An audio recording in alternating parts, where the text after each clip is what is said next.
हमारा बुझाता बबुआ जियम होइए नारे दीदिया जियम होइए नारे दीदिया जियम होइए रे दीदिया हिल के सितारा ईटा सिए में होइए ओसे ऊपरा पिए में होइए रे कि हथवा के बेग लेके घुमेली रंजू छिनरो अब के कारा महलिया डेरा डाली आय सिया राम के भजो तोहरे के दुल्हा बनैती मजनुआ हो तोहरे के दुल्हा बनैती मजनुआ हो रहता जे जतिया हमार रे बाबू रहता जे जतिया हमार रे रंजू छिनरो हथवा के बेग लेके फोकस किया जाए भाई नानी हुई बच के नहीं छोड़े के नहीं खेंगे के कि हथवा के बेग लेके घुमेली रंजू छिनरो अब के कारा महलिया डेरा डाली आय सिया राम के भजो अब के कारा महलिया डेरा डाली आय सिया राम के भजो अब के कारा महलिया डेरा डाली आय सिया राम के भजो अब के कारा महलिया डेरा डाली आय सिया राम के भजो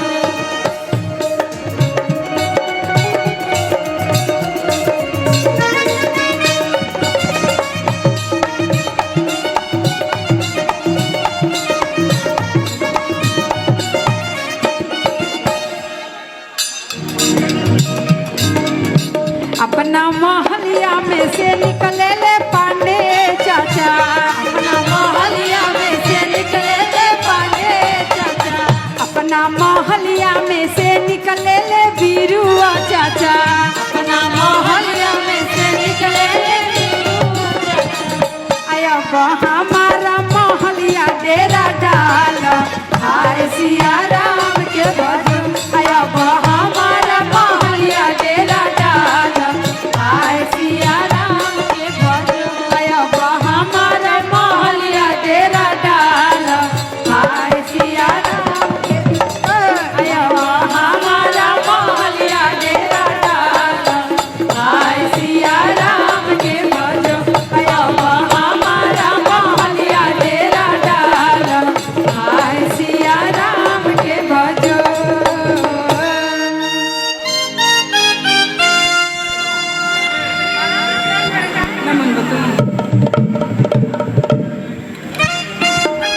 कि तोहरे के कनिया बनाई दिए धनिया हो आ रही तुझे जतिया हमारे कि तोहरे के कनिया बनाई दिए धनिया हो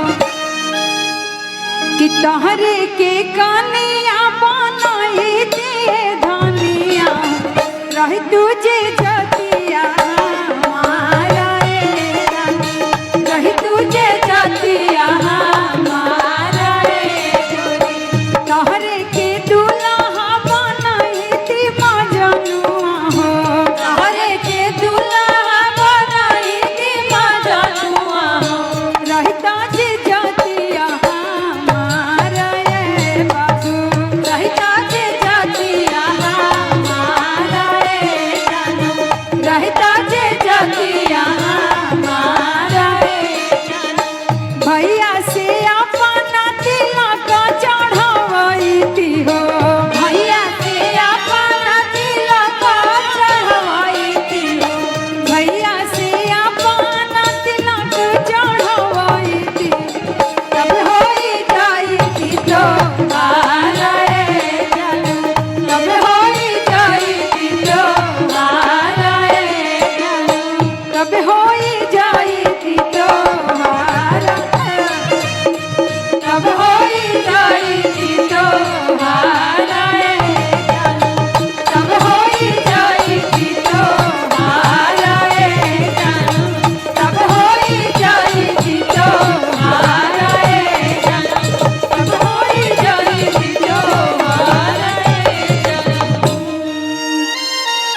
हमारा बुझाता बबुआ,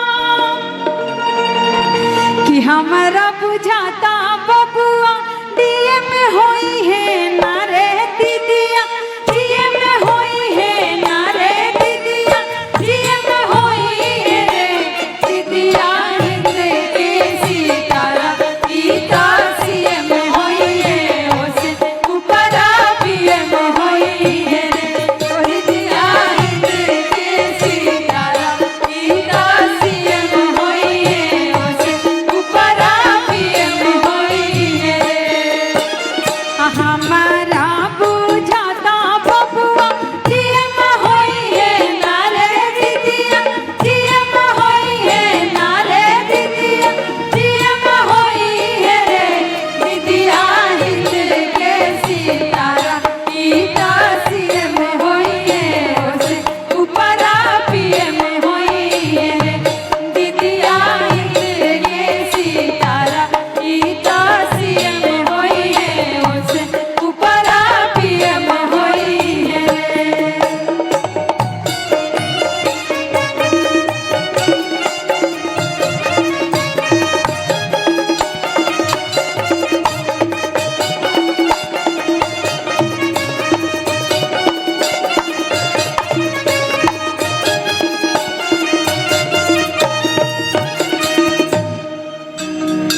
अब हम कुछ बोल नहीं सकते हैं, लेकिन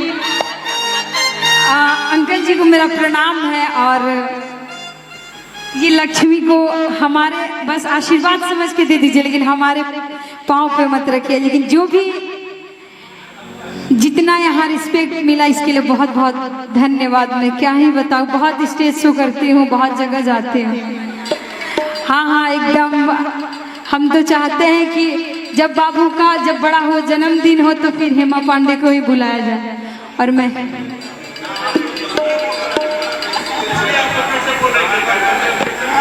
बिल्कुल बिल्कुल ए लालना कि हमारा बुझाता बबुआ जिया में होई है नारे दीदिया, जिया में होई है नारे दीदिया, जिया में होई है रे दीदिया, हिंद के सितारा गीता सिए में होई है, ओसे ऊपरा पिए में होई है दीदिया, हिंद के सितारा गीता सिए में होई है, ओसे ऊपरा पिए में होई है। बबुआ हमारे अधिराज होई है राजा, धीराज होई है राजा, धीराज होई है हो, ललका सजावा के मुकुट मानी राज होई है, घरावा के नाज होई है, ललना सजावा के मुकुट मानी राज होई है, घरावा के नाज होई है हो, ललना सजावा के मुकुट मानी राज होई है, घरावा के नाज होई है हो, ललना सजावा के मुकुट मानी राज होई है, घरावा के नाज होई है हो। एक बार जोरदार ताली बाबू के लिए कर दीजिए। ये ताली आशीर्वाद के तौर पे मैं बोल रही हूँ, सोच के मत ताली बजाइए। पानी का बोतल छोड़ दीजिए आंटी जी, लेकिन एक बार जोरदार ताली हो जाए। हम सबको डिस्टर्ब करेंगे क्योंकि हम यहाँ से देख रहे हैं कौन कौन ताली नहीं बजा रहा। ग्रीन साड़ी वाली जो भाभी है, देखिए कितना जरूरी बात करने में लगी। हाँ हाँ हाँ हाँ, आप ही को बोला जा रहा है, आप ही को बोला जा रहा है भाभी। एक बार जोरदार ताली हो जाए बाबू के लिए, क्योंकि हम देख रहे हैं यहाँ पे जो बिजी है उन्हीं को डिस्टर्ब कर रहे थे हम। थोड़ा सा बस कुछ झूमने वाला गाना है जो हमारा वायरल है भाभी।